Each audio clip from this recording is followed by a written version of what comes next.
next presenter, Jefferson County Development Authority, Josh Cook. Mr. Cook, thank you.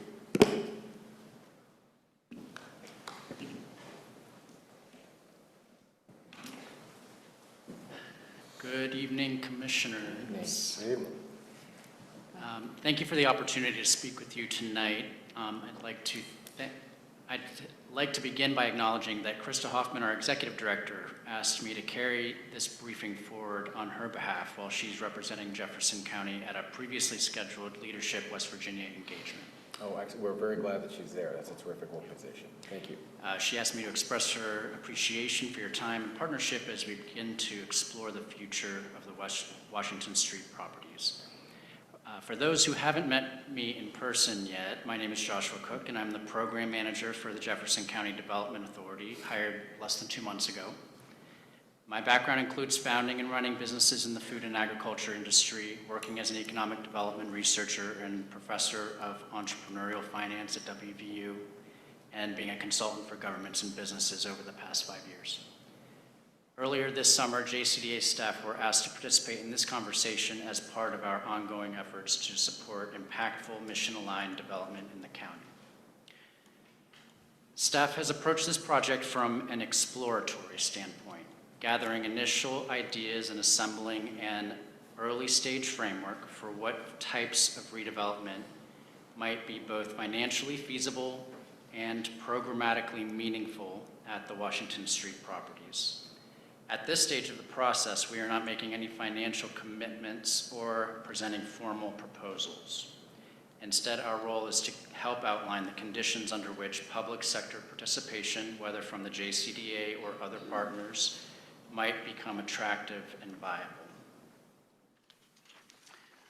Washington Street presents a rare combination of location, architectural interest, and public ownership. The area lies fully within a federally designated opportunity zone, which positions it well to receive investment from individuals or entities with capital gains, many of them local, who are seeking aligned, place-based reinvestment options. Staff believes this project may be a good candidate for a future opportunity zone investment charrette, a structured work session bringing together property owners and sellers, other investors, developers, community leaders, and design professionals to identify shared priorities and uncover feasible pathways to reinvestment. The courthouse is clearly the anchor of this block.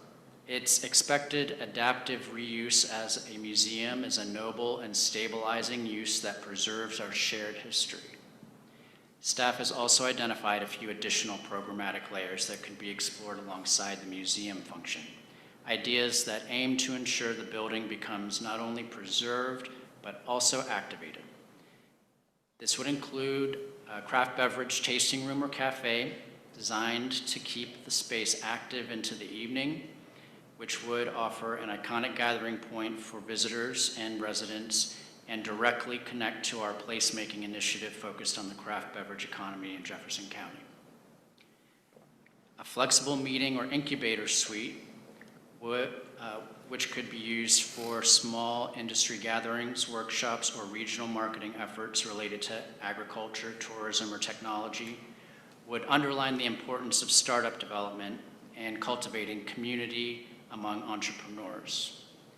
These ideas are not formal proposals, but examples of how placemaking can add value to historical preservation by ensuring the site speaks to both our past and our future. Regarding the surrounding properties, staff has done light analysis of their potential uses. While no specific path is being advanced at this time, several uses could be considered based on building size and location. One building could support a small bar or tasting room. Another may lend itself to a restaurant or hybrid food and co-working venue. A third could be explored for live-work housing or short-term residential use. The Hunter House may have potential as a small guest house or lodging space for special visitors such as entrepreneurs, chefs, or tourists. The nearby parking lots, while limited by current layout, could offer interim revenue as managed lots, and in the long term might support a consolidated parking structure as downtown density increases. We want to reiterate that no decisions of the JCDA are being described here tonight. and no commitments are being extended. The JCDA staff has been tasked with testing feasibility, assembling early stage models, and helping local leaders assess the kinds of tools and partnerships that can make redevelopment possible. We recognize that several community groups are deeply invested in the future of downtown. Where the JCDA can help advance those priorities in alignment with county goals, we are ready to assist. Should conditions evolve to include meaningful grant funding, incentive layering, or strong partner interest, staff is prepared to evaluate those opportunities further with our incoming board. From a development finance perspective, these types of projects become especially compelling when a stacked capital model is in play. The types of capital stack tools that can be used here include federal and state grants and loans, including programs from the USDA Rural Development, WVEDA, and the West Virginia Department of Commerce, congressionally directed spending to support site preparation, infrastructure, or public-facing components, opportunity zone equity, which is reinvested capital gains that receive favorable tax treatment, especially from local investors. This program was recently updated and made permanent in the OBBBA signed by the President July 4th, 2025. New markets tax credits, which are potentially applicable if the development includes mixed use or community serving components. Historic tax credits, depending on the qualifying building status and scope of restoration. Philanthropic or mission-aligned capital from institutions focused on placemaking, rural entrepreneurship, or community preservation, tourism and small business incentives through regional or state programs targeting hospitality, agribusiness, or creative economy uses, private debt or equity investment contingent on a viable operating plan and tenant strategy, pilot agreements, which are negotiated early year property tax relief to improve project feasibility and increase investor confidence. Tax increment financing, which is using future property tax gains to fund site prep, utilities, or shared amenities. Or sales tax increment financing, which is capturing a portion of increased sales tax, often from hospitality or retail, to fund upfront investments. These tools can help mitigate investment risk, unlock private capital, and support layered development models that serve multiple community priorities, expanding the range of creative uses available to a site like this. In closing, we see Washington Street being a central corridor of Charlestown as a critical placemaking project, one that no stakeholder would want to see falter or languish. It is so important, actually, that it likely requires some de-risking capital from federal and or state sources. A sound business model, partnerships, and a well-developed capital stack, including public and private sources of funds, would likely be necessary to include in any proposals that staff presents to our future board.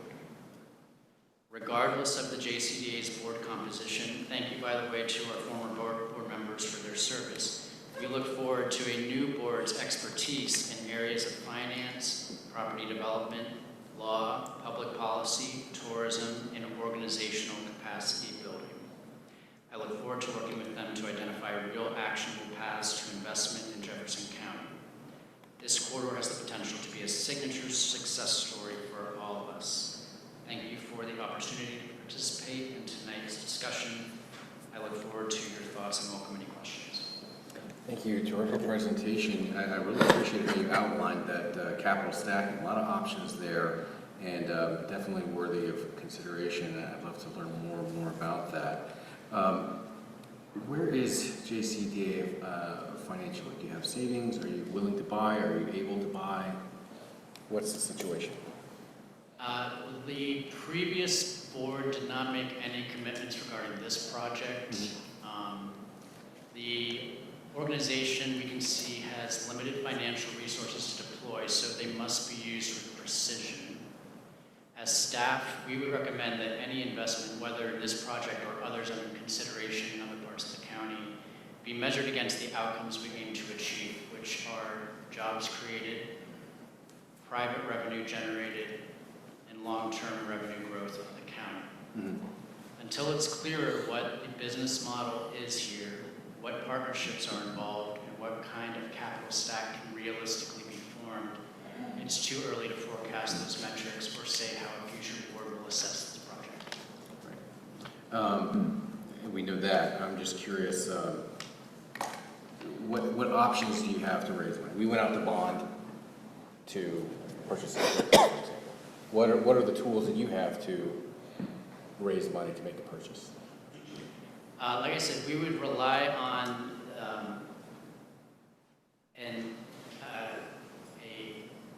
influx of capital that is likely from a federal or state level source to de-risk this type of project. Mm-hmm. And because we understand the need for fair market value purchase, that would be a component of the necessary business model and capital stack, Okay. projections. So anything that we propose to the future board regarding this includes, considering a fair market price purchase, which would necessitate de-risking funds in order to make that. That just, in my opinion, it would necessitate de-risking funds in order to make Right. that model pencil out. Okay, thanks. And this is obvious to you and to the commission, but just so everybody understands, there's no JCDA bank account with $10 million that you could just draw from and write a check and buy the buildings, right? That does not exist, is that right? There is no commitment of funds that we have that are limited regardless, and it would be hard to say whether this would be elevated to the top of the list amongst the variety of development projects in the county, some of which are much larger, that may be better candidates for JCDA resources, given the metrics that we're using to judge them, which would be jobs created, private investment generated, and long-term revenue for the county. Okay, those are my initial questions. Other questions from the commission? I covered mine. Okay. Okay, thank you so much. Yeah. Terrific.